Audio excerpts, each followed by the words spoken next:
우리가 매일 보고 또 살아가는 이 커다란 아파트 단지들 말이에요.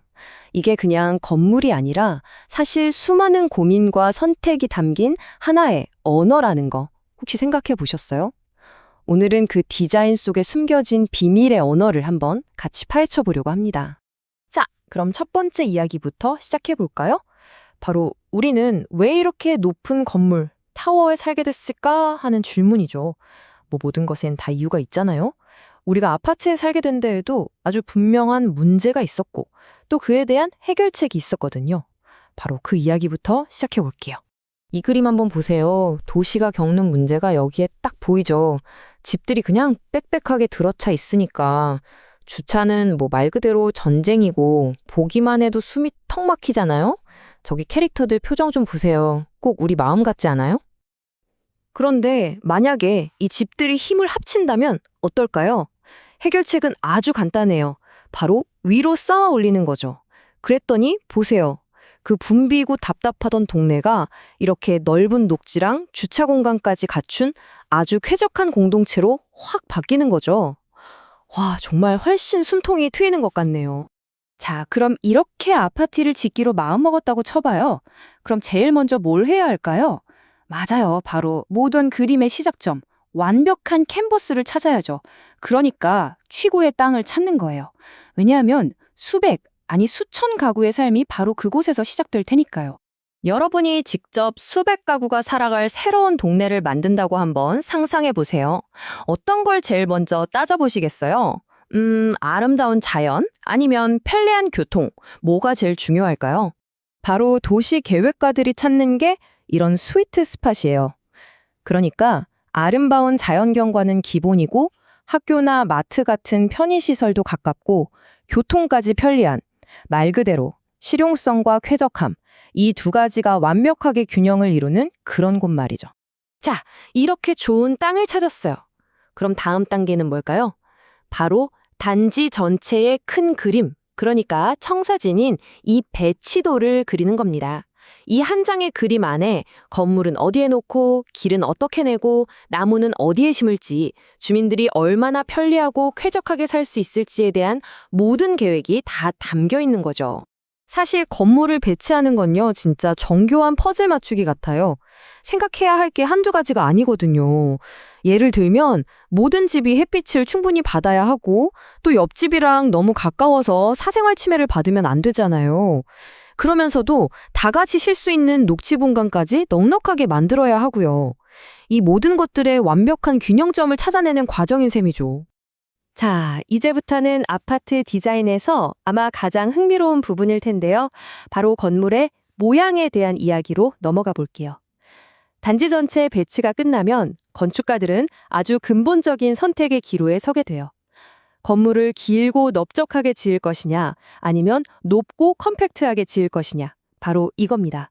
왼쪽에 보이는 길쭉한 모양이 바로 판상형이고, 오른쪽에 우뚝 솟아있는 게 탑상형이에요. 어떠세요? 둘 다 우리 주변에서 정말 많이 본 모습이죠? 그런데 신기하게도 이 두 가지 모양이 우리가 집안에서 생활할 때 느끼는 경험을 완전히 다르게 만든다는 사실 알고 계셨나요? 이 판상형은요, 그냥 식빵 한 줄을 떠올리면 이해가 아주 쉬워요. 모든 집이 거의 똑같은 모양에 똑같은 방향을 보고 있잖아요. 마치 반듯하게 잘린 식빵 조각들이 나란히 줄 서 있는 것처럼요. 그래서 이걸 평등과 효율의 상징이라고도 부르죠. 반면에 이 타워형은 피자에 더 가까워요. 가운데 엘리베이터랑 계단이 있는 중심 부분을 기준으로 집이라는 피자 조각들이 사방으로 펼쳐져 있는 모양이거든요. 이건 다양성과 멋진 전망을 더 중요하게 생각한 결과물이라고 할 수 있죠. 바로 이 지점이 건축가들이 가장 머리를 싸매고 고민하는 부분이에요. 판상형처럼 모든 집에 공평하게 햇살을 나눠주고 구조도 단순하게 갈 것이냐, 아니면 타워형처럼 일부 집에는 정말 끝내주는 전망을 선물하고 땅도 더 효율적으로 쓸 것이냐. 이건 정말 평등이냐 프리미엄이냐 사이에 아주 어려운 선택인 거죠. 자, 그럼 이제 이 거대한 건물 숲에서 한 걸음 더 안으로 가장 개인적이고 또 가장 중요한 공간이죠. 바로 우리 집 안으로 한번 들어가 보겠습니다. 이 네모난 공간은 과연 어떻게 채워지고 디자인될까요? 모든 디자인은 이 질문 하나에서부터 시작돼요. 어떻게 하면 이 네모난 상자 안에 한 가족의 모든 삶을 온전히 담아낼 수 있을까? 그래서 디자이너들은요, 보시는 것처럼 가구를 상징하는 이런 작은 블록들을 직접 손으로 이리저리 옮겨보면서 공간의 가능성을 찾아내는 것부터 시작하는 거죠. 이렇게 블록을 이리저리 옮겨보면서 대략적인 그림이 나오면 이제 디자이너는 스케치를 시작합니다. 아까는 그냥 네모난 블럭이었던 것들이 이제는 벽이 되고 문이 되고 창문이 되는 구체적인 선으로 바뀌는 거예요. 바로 이 순간부터 우리의 일상이 종이 위에서 생생하게 그려지기 시작하는 거죠. 그리고 마침내 수많은 고민과 수정을 거쳐서 최종 설계도가 완성됩니다. 주방에서 침실까지 모든 가구와 사람들이 움직이는 동선이 가장 편안하고 기능적으로 딱 제자리를 찾은 거죠. 이게 바로 우리 집의 최종 청사진입니다.